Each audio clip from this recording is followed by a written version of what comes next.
Paz e graça, irmãos, saudações a toda a igreja, a todos que nos acompanham através do vídeo, do nosso canal no YouTube. Sejam todos bem-vindos à presença do Senhor. Como igreja, nós nos reunimos neste lugar todos os domingos. E hoje, mais uma vez, vamos dar continuidade à nossa aula dominical, no livro de Hebreus, capítulo 10, versículo... Vamos fazer do 26 ao 31, recapitulando aí o versículo 26, muito bem explicado pelo nosso irmão Abimael no último domingo, na última aula. E hoje vamos dar continuidade à nossa aula dominical de Hebreus 10, 26 ao 31. Abra sua Bíblia, se você quiser acompanhar também nos slides que a gente vai apresentando. O irmão que encontrar puder fazer a leitura para nós, Hebreus 10, 26 ao 31. Microfones estão no fundo, tá, gente? Irmão Davi, pode fazer a leitura?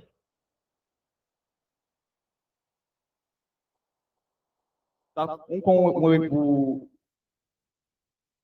Isso.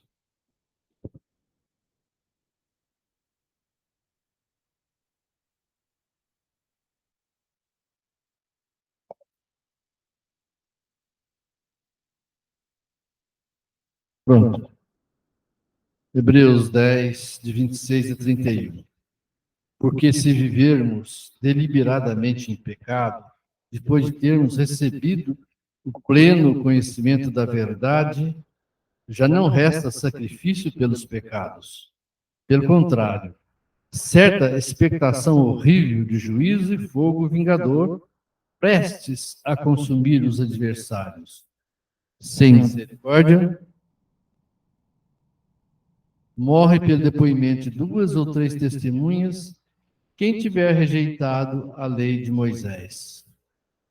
De quanto mais severo castigo julgais vós, será considerado digno aquele que calcou aos pés o Filho de Deus e profanou o sangue da aliança com o qual foi santificado e ultrajou o Espírito da graça? Até o 29? 31. Ora, nós conhecemos aquele que disse: a mim pertence a vingança, eu retribuirei. E outra vez, o Senhor julgará o seu povo. Horrível coisa é cair nas mãos do Deus vivo. Amém. Amém. Queridos,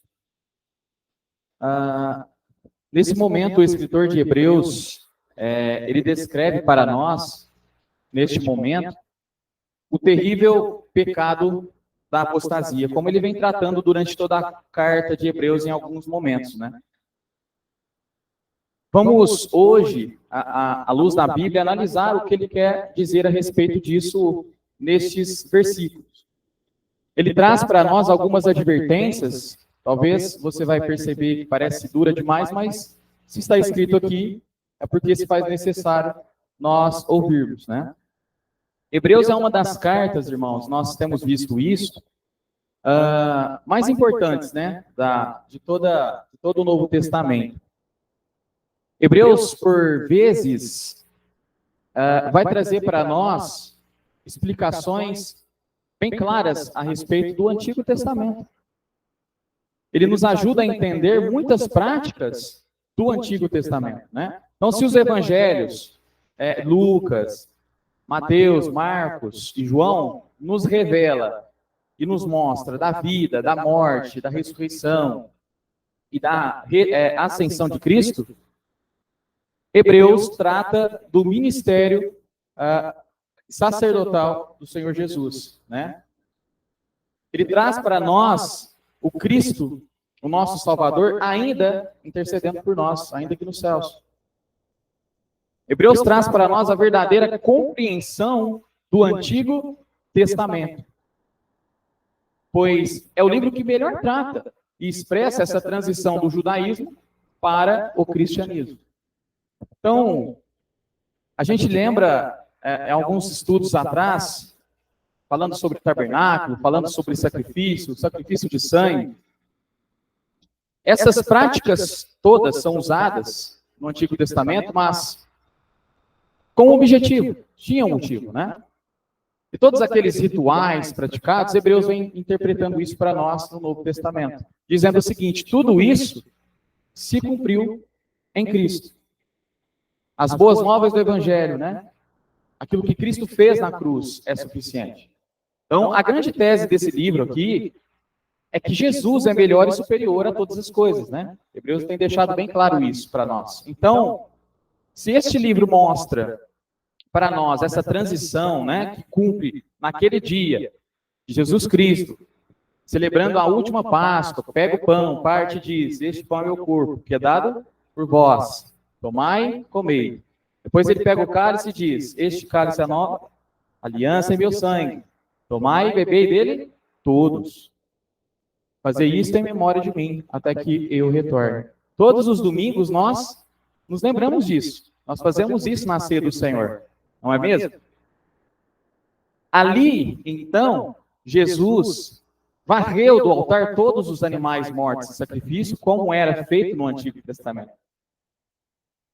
Todos os sacrifícios que eram feitos. Ali, ele se apresenta como o nosso Cordeiro, o Cordeiro de Deus que tira o pecado do mundo, o verdadeiro caminho, o verdadeiro e único suficiente sacrifício, o verdadeiro sumo sacerdote. E por que eu estou dizendo isso? Porque é fundamental entendermos aquilo que Hebreus agora vem apresentar para nós. O perigo da apostasia, de negligenciarmos todo esse sacrifício feito por Cristo, que nós todos os domingos nos lembramos. Vamos fazer a leitura novamente do versículo 26. Porque se vivermos deliberadamente em pecado depois de termos recebido o pleno conhecimento da verdade. Qual verdade? Evangelho. Já não resta sacrifício pelos pecados. Então, o pecado mencionado aqui neste texto é um pecado deliberado, proposital. Trata-se de uma rebeldia contínua, né? O porquê aqui no versículo 26 liga este pensamento aqui, esse parágrafo, com o parágrafo anterior. Lembra no versículo 25? Quem lembra do versículo 25? Hebreus 10. Não deixem de congregar. Olha como é que é interessante, né? Não deixe de congregar. E agora ele vem dizer, porque se viver deliberadamente em pecado, depois de ter recebido o pleno conhecimento da verdade, já não resta sacrifício pelos pecados. É uma declaração impactante, né? Vem após essa admoestação para não deixarmos de nos reunirmos como igreja, né? O aviso foi dado com a finalidade de aconselhar aqueles primeiros leitores e a nós sobre as perigosas consequências de abandonarem a assembleia da igreja e assim abandonarem ao Senhor. Isso é totalmente possível. Porque uma vez que nós estamos longe da presença de Deus, é claro que nós temos ela onde estivermos, mas essa advertência no versículo 25, se está escrita, porque se faz necessário estarmos aqui, né? Porque senão ele não tinha dito. Se não fosse necessário, não precisava dizer. Não é o caso aqui de um cristão fraco ou um convertido novo. A descrição, ela se encaixa para nós. Em quem se desviou da fé intencionalmente.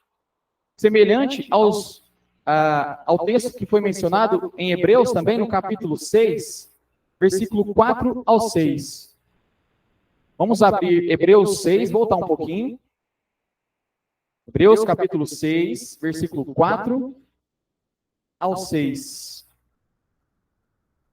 Irmão Luiz, pode ler para nós?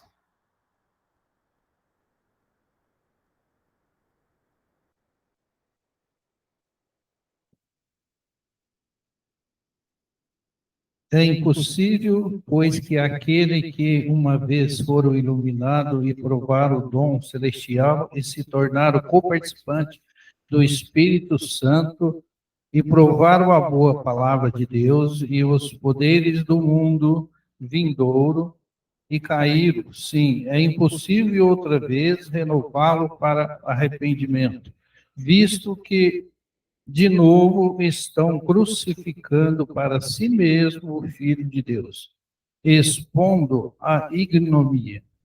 Porque a terra que absorve. Até o 6, irmão.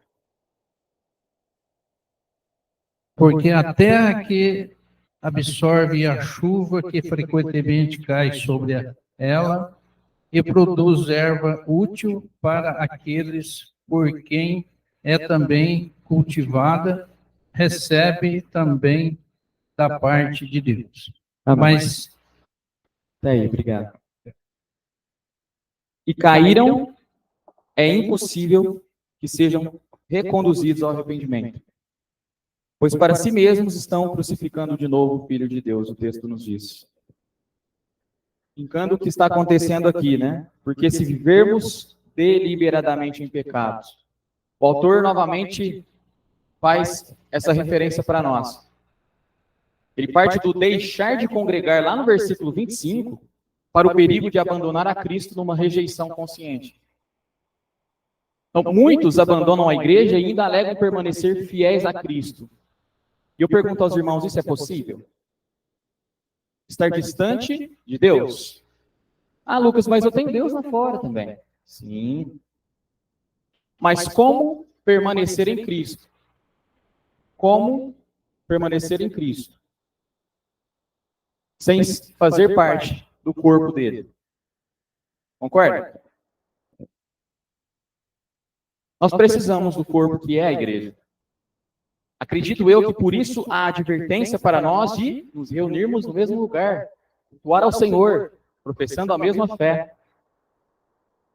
Quando abandonamos intencionalmente a adoração congregacional, seja por qual for o motivo, isso conduz a um desprezo declarado pelas leis de Deus, porque ele pediu para estarmos aqui reunidos. No texto, no grego, a palavra deliberadamente significa intencionalmente. O versículo fala de pecado deliberado, persistente. Ele não poderia ser um novo convertido. A passagem se aplica para nós. Para alguém que está ciente da verdade.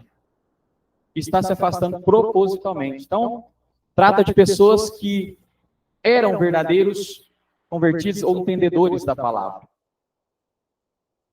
Hebreus 10, 26 fala daquele cujo conhecimento levou um dia a estabelecer um relacionamento com Deus, um compromisso com a fé cristã. Mas em algum momento, ou seja, em algum momento, se apostatou dessa fé, rejeitou formalmente a fé. E o aviso do autor aqui não é pertinente a um pecado descuidado ou involuntário, mas ao pecado de rebeldia, de arrogância. Agora, tendo dito isto, qual é a consequência desta ação? Final do versículo diz, né? Já não resta sacrifícios pelos pecados. Porquanto Cristo morreu uma vez por todas, e a oferta dele não pode ser repetida. Foi única, suficiente.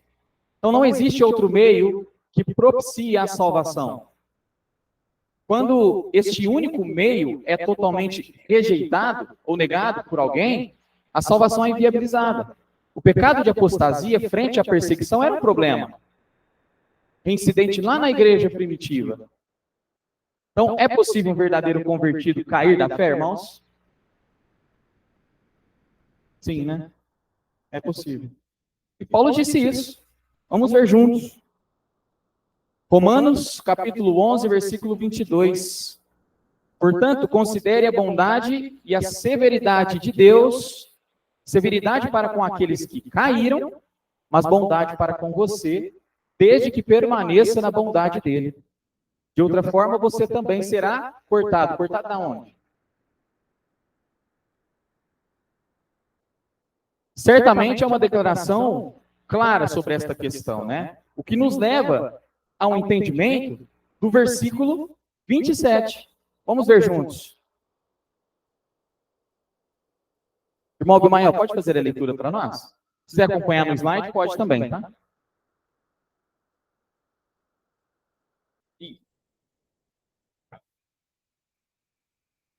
Versículo 27. Pelo contrário, certa expectação horrível de juízo e fogo vingador prestes a consumir os adversários. Amém. Amém. O escritor de Hebreus, irmãos, também via o pecado de presunção como um pecado condenatório, um pecado que gera condenação. A apostasia, ela traz consigo, o versículo 27 diz, certa expectação horrível de juízo. Horrível. É dita 3 vezes no Novo Testamento e as 3 vezes aqui em Hebreus. Curioso isso, né? Eu tenho utilizado a versão ARA aqui e a NVI, que traz expectação horrível como uma terrível expectativa de juízo de fogo consumidor. Intenso. Que consumirá os inimigos de Deus. Surgiu uma pergunta aqui, que é o pecado de presunção, que foi mencionado. Vamos voltar aqui. O pecado de presunção. Aí me perguntaram o que é pecado de presunção. Aí eu vou Vamos lá. passar para o professor. Deixa eu só voltar aqui o texto. Ele disse no versículo 26, né? Porque se vivermos deliberadamente em pecado, depois de termos recebido em pleno conhecimento da verdade, já não resta sacrifícios pelos pecados. Ou seja, quando a gente é presunçoso, a gente trata algo com desdém. Quando a gente é presunçoso, a gente rejeita algo que é consolidado e uma vez acreditamos, mas rejeitamos por algum motivo. É o que a gente vai tratar exatamente agora nesse versículo 27. O texto diz que aquela pessoa que rejeita formalmente o evangelho não tem mais a possibilidade dela ser salva. Então, nós chegamos ao pleno conhecimento da verdade, nós confessamos Cristo como nosso Senhor, mas por algum motivo, nós deixamos esta fé. Porque a salvação, ela está ligada a quem? A um único nome, não é? Qual é esse nome? Jesus.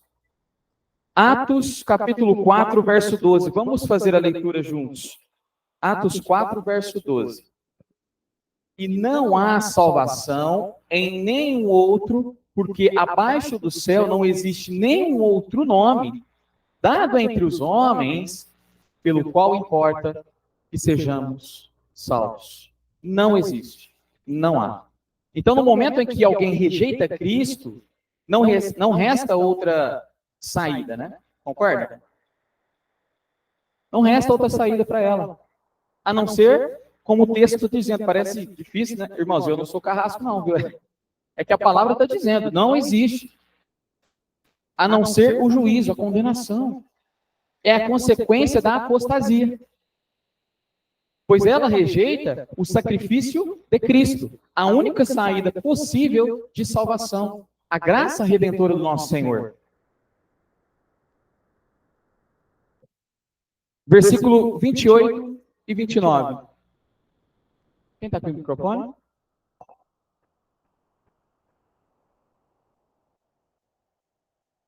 Sem misericórdia, morre pelo depoimento de 2 ou 3 testemunhas quem tiver rejeitado a lei de Moisés. De quanto mais severo o castigo julgais vós, será considerado digno aquele que calcou aos pés o Filho de Deus e profanou o sangue da aliança com o qual foi santificado e ultrajou o Espírito da graça? Amém. Tem alguns pontos muito importantes aqui, e nessa sessão são os versículos mais importantes. Debaixo, vamos entender primeiro o que está querendo dizer aqui no versículo 28, né? Sem misericórdia morre pelo depoimento de 2 ou 3 testemunhas, quem tiver rejeitado a lei de Moisés. Então ele já faz uma nova ligação lá no Antigo Testamento, né? Debaixo da velha aliança, o castigo debaixo da lei de Moisés, nós sabemos bem, e Hebreus fala isso lá no capítulo 2, no início, era severo. Porém, nós não devemos pensar, e é um ponto importante disso, irmãos, que o pecado escapa de castigo ou de consequência debaixo da nova aliança devido à sua maior demonstração de graça. Concorda? o versículo 28, ele pode ser até uma alusão, e vamos fazer uma leitura aqui de um exemplo, que se encontra em Deuteronômio 17, do versículo 2 ao versículo 7. Ô, Lucas, você pode ler para nós? Deuteronômio 17, verso 2 ao 7. Só para entendermos o que o versículo 28 está dizendo para nós. Quando no meio de ti, em alguma das tuas cidades que te dá o Senhor, teu Deus, se achar algum homem ou mulher que proceda mal aos olhos do Senhor, teu Deus, transgredindo a sua aliança, que vá e sirva a outros deuses e os adore, ou ao sol, ou à lua, ou a todo o exército do céu, o que eu não ordenei, e te seja denunciado e o ouvires, então, indagarás bem, e eis que, sendo verdade e certo que se faz tal abominação em Israel, então levarás um homem ou uma mulher que fez este malefício às tuas portas e os apedrejarás, até que morram. Por depoimento de 2 ou 3 testemunhas, será morto o que houver de morrer. Por depoimento de uma só testemunha não morrerá. A mão das testemunhas será a primeira contra ele, para matá-lo, e, depois, a mão de todo o povo. Assim eliminarás o mal do meio de Israel. Amém. Do meio de ti. Amém. Deuteronômio 17, verso 2 ao 7, onde o castigo de morte é decretado contra o pecado intencional. No entanto, isto só acontecia, como mencionado em Hebreus, e agora o exemplo em Deuteronômio, no Antigo Testamento, como isso era feito, com testemunho de 2 pessoas. Ou seja, a palavra de uma única testemunha, ainda que justa, não era suficiente para condenar o israelita. A gente viu esse exemplo agora em Deuteronômio. Então, permita-me dizer, se a morte era um decreto no Antigo Testamento, como o castigo por recusar a Cristo poderia ser menor do que a morte? Concorda? Vamos fazer a leitura aqui do versículo 29 juntos. De quanto mais severo castigo julgais, vós será considerado digno aquele que calcou aos pés o Filho de Deus e profanou o sangue da aliança, com o qual foi santificado e ultrajou o Espírito da graça. Então vamos trabalhar aqui em 3 pontos nesse versículo que é crucial para o nosso entendimento da aula, irmãos. O primeiro ponto, calcou aos pés, profanou o sangue e ultrajou o Espírito da graça. O que ele está querendo dizer com isso? Veja lá. Então é dito que quanto mais severo castigo julgais, vós será considerado digno aquele que calcou aos pés o Filho de Deus. Alguém quer comentar alguma coisa que é calcou, irmãos? Isso é equivalente a, de novo, nós lemos agora há pouco, o irmão Luiz fez a leitura para nós, o capítulo 6. De novo, estão crucificando para si mesmos o Filho de Deus. Calcar aos pés significa considerar alguma coisa ou alguém sem valor. Esse tipo de pecador tratou o Filho de Deus com desdém. Nenhum pecado poderia ser maior, não concorda? Ele desrespeitou o sacrifício de Cristo. E então, o que poderia ser mais horrível na vida de um cristão do que isso, né? Esta apostasia. Esse apostata, na verdade, como o texto vem trazendo, e Hebreus fala muito sobre isso, profanou o sangue da aliança com o qual foi santificado. O cristão que sabe o que está fazendo e ainda menospreza a misericórdia oferecida por Deus, através de Cristo, comete esse pecado de apostasia, ou seja, rejeita as palavras de Jesus, o sangue de Cristo. O segundo ponto diz que o apostata profanou o sangue da aliança com o qual foi santificado. Versículo 29 ainda. Profanou o sangue da aliança. Que sangue? O sangue que Cristo verteu na cruz. O sangue que confirmou a nova aliança. Lembra no início da aula que eu mencionei a ceia do Senhor, que a gente sempre lembra deste ato? Não é à toa, não é em vão, é importante para nós. O sangue que proveu remissão dos pecados aos arrependidos, que chegaram a Cristo por fé, o qual o apostata, abandonando o corpo, linkando lá no versículo 25, o corpo do Senhor, rejeitando o sacrifício vicário da cruz, as ordenanças, os mandamentos do nosso Senhor Jesus, é culpado de profanar o sangue. O versículo 29 nos diz. Ele tratou o sacrifício perfeito de Cristo como algo sem importância. E ainda, ele vai além disso. Veja lá no versículo 29. Pode olhar na sua Bíblia que vai estar lá. Ultrajou o Espírito da graça. O que sugere que foi pelo Espírito Santo que a graça nos foi dada, não é? Jesus morre, crucificado, é ressuscitado, está junto ao Pai, mas ele disse, eu vou deixar o Consolador, aquele que te guia, aquele que te conduz. Então não é eu, Neto, o Alex, ou seja qual for o irmão que vai trazer uma mensagem, uma aula aqui, que te convence, não. O Espírito Santo do Senhor que convence nosso coração e nos conduz ao arrependimento e à fé em Cristo. Pela graça, o Espírito nos assiste em nossas fraquezas, como Romanos 8, 26. E nos convence do pecado. Veja lá no Evangelho de João, no capítulo 16, no versículo 8. Quando ele vier, convencerá o mundo do pecado, da justiça e do juízo. Nós pregamos a graça, o amor, mas também a palavra fala sobre pecado, justiça e juízo. Ultrajar o Espírito, como faz o apostata, que tendo conhecido a verdade, abandona-a completamente. E é, portanto, digno do mais severo castigo, como aqui descreve para nós Hebreus. Condenação eterna. Seu ato de rejeitar as provas da verdade na palavra de Deus é o cúmulo, da descrença. Tudo que lhe aguarda, o texto diz no versículo 27, é o julgamento quando o fogo vingador o consumirá.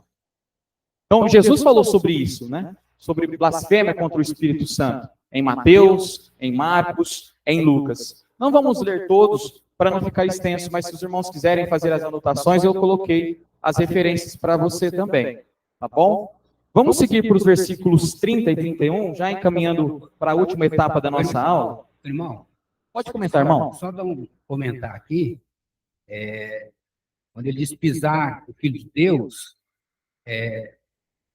lá em Hebreus, os judeus estavam, na verdade, voltando às práticas do Velho Testamento. É o perigo, apostatar. Quer dizer, eles foram renovados, iluminados com a verdade do Evangelho, e eles começaram a ver que não era suficiente o sacrifício de Cristo.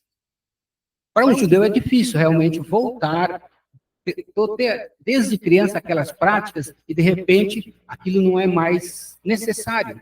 E você desprender daquilo, Então, nos nossos dias hoje também nós corremos o risco de achar que eu preciso fazer mais alguma coisa, para que o sacrifício de Cristo seja suficiente. Ele é mais do que suficiente. Eu não preciso fazer nada para que eu seja salvo. Já sou salvo por causa do que ele fez. Mas a gente pode, como ver as denominações criando cada vez mais volta a algumas regras do Velho Testamento, temos que guardar sábado, nós podemos também cair, ser iluminado e também cairmos da graça. Acharmos que precisamos fazer mais alguma coisa para sermos salvos. Isso não precisa mesmo. fazer mais nada, é só adorar o Senhor. Amém. É isso mesmo, irmão. O sacrifício de Cristo é único e suficiente para nós. Verso 30 e verso 31. Ora, nós conhecemos aquele que disse: a mim pertence a vingança, eu retribuirei. E outra vez, o Senhor julgará o seu povo. Horrível coisa é cair nas mãos do Deus vivo. Forte essas palavras, irmãos? E pergunto a você, quem poderá insultar a Deus, nosso Senhor? Ao Filho, ao Espírito Santo. Versículo 30 Começa com uma declaração de certeza. Veja lá, ora, nós conhecemos. E esta oração significa que nós sabemos que Deus cumprirá a sua palavra. Ele cumpriu, cumpre e cumprirá. E executará elas. A citação aqui, a mim pertence a vingança, eu retribuirei, está exatamente no mesmo formato que Paulo disse lá em Romanos 12, no versículo 19. A vingança de Deus, irmãos, não é com um espírito vingativo, mas com justiça. É necessário. Deus é justo. Sua retribuição será equivalente aos atos cometidos. Um ditado popular é, né? Para toda ação tem uma reação, né? Para todo pecado há uma consequência. Há uma consequência. E ele pode determinar quando deve ser o castigo. Quando é o início e o fim de uma vida. Nós não. Por isso o texto vai nos dizer, caindo nas mãos do Deus vivo. Aparentemente aqui o autor parece que pretendia assustar, né, amedrontar aqueles leitores, como o irmão disse, né? Estavam ali talvez retrocedendo a fé. A fim de quê? De obedecerem ao Deus vivo e verdadeiro. Pois nossa salvação está assegurada pelo próprio Deus. Então, eu abro um parênteses aqui para falar a respeito disso, né? Sermões, aulas sobre este tema, inferno, morte eterna, condenação, não são tão populares nas igrejas. E por quê? Parece mais atrativo falar algo que agrade. O Novo Testamento, ele se refere com frequência a esse tema, a essa abordagem, com termos alarmantes para nós. Jesus mencionou várias vezes sobre esse assunto. Em Mateus, em Marcos. Pregar Cristo, pregar sua mensagem, deve ser pregada na íntegra. E não devemos nos limitar somente ao que consideramos atraente. Não é? Para os justos, é bom cair nas mãos de Deus. Pois como disse Davi, né? 2 Samuel, versículo 14 do capítulo 24. Muitas são as suas misericórdias. Cair nas mãos dos inimigos era estar totalmente sob o controle deles, né? À mercê do inimigo. Isso era terrível. E um texto que eu gosto muito para ilustrar tudo isso que a gente está falando, veja lá comigo, em 2 Tessalonicenses, capítulo 1, versículo 9. Eles sofrerão a pena de destruição eterna, a separação da presença do Senhor e da majestade do seu poder. Olha que texto poderoso.